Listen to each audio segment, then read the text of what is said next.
I would suggest defending a card like Derpface, which is worth 4 million followers.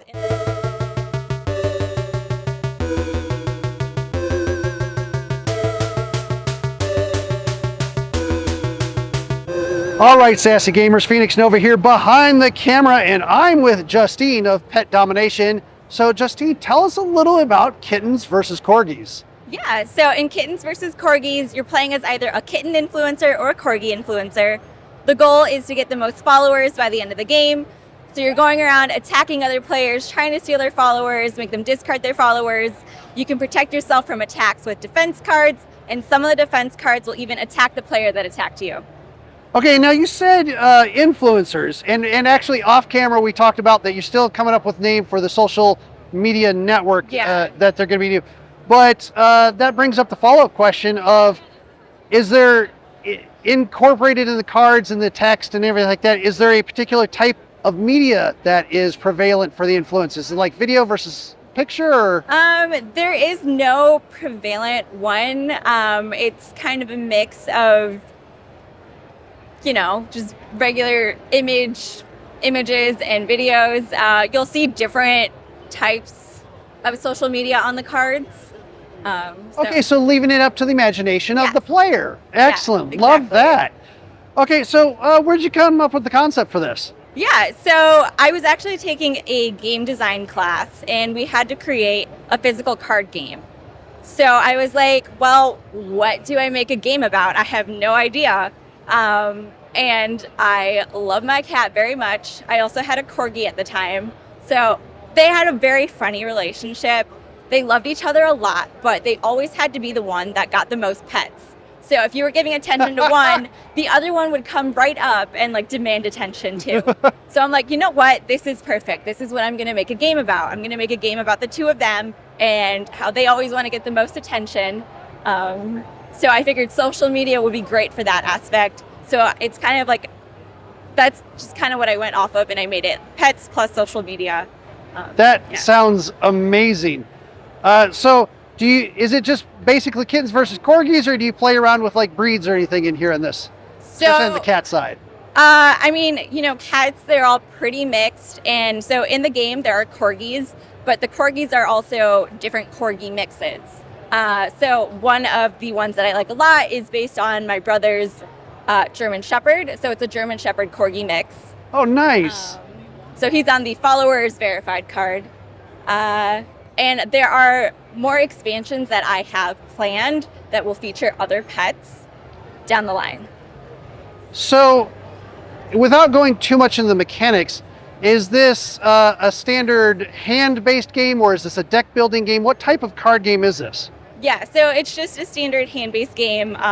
You'll get all the cards that you need in the box. Down the line, there will be expansions that you can add to the deck in order to make it a like 6 to 8 player game. So the base game is going to be a 2 to 5 player game. Yeah. My understanding is it's not released yet. Right. Do you have an approximate release date? How's that going to work? Yeah, so the plan is for it to release for pre-orders starting the end of June, or middle to end of June. And however long it takes me to get all the pre-orders that I need for manufacturing is essentially how long it'll be available for pre-order. Once manufacturing is complete, then it'll be available for order. And the goal is for that to be by the end of the year. Very awesome. Yeah. Okay, Justine, show us a little bit of how to play this game. Okay, so you're playing as either a kitten influencer or corgi influencer. You're always going to start out as the underdog side of the card. Once you've reached 7 million followers or more, you become a fat cat. So that's when you flip the card over. As an underdog, you have 4 cards in your hand. But once you become a fat cat, you are able to have 5 cards in your hand. There's also a few other little discrepancies. So basically, you're going to go around and you're going to attack other players, try to steal their followers, make them discard their followers. All the cards will tell you their different effects, and they all have different follower values. So there's also the fan club card. The fan club card you put on one card that you want to protect from anything. So you would be protected from any steals or any discards. Once you place a fan club card on a card, you can't move it. So you have to be very particular about what exactly you want to defend.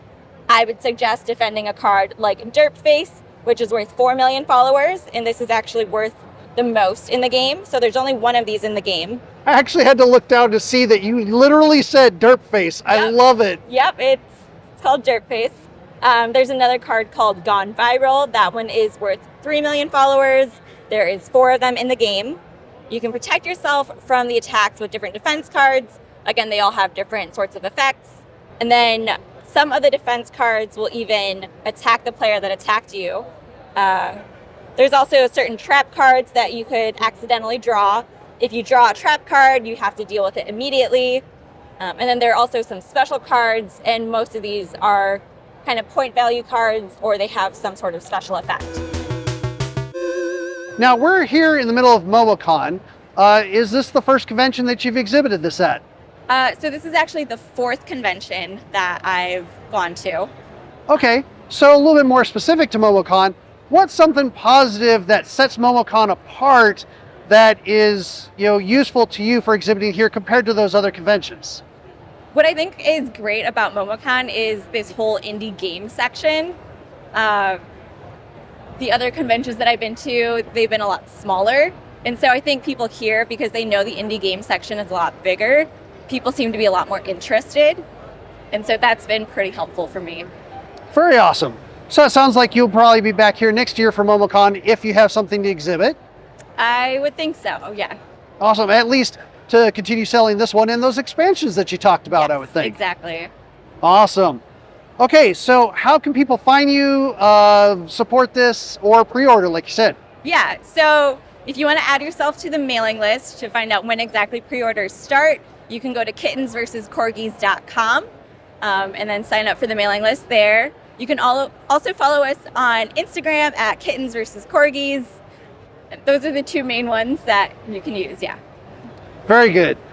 Justine, it has been a delight talking to you. Thank you very much for your time, and you enjoy the rest of your time here at MomoCon. Yeah, thank you. You too.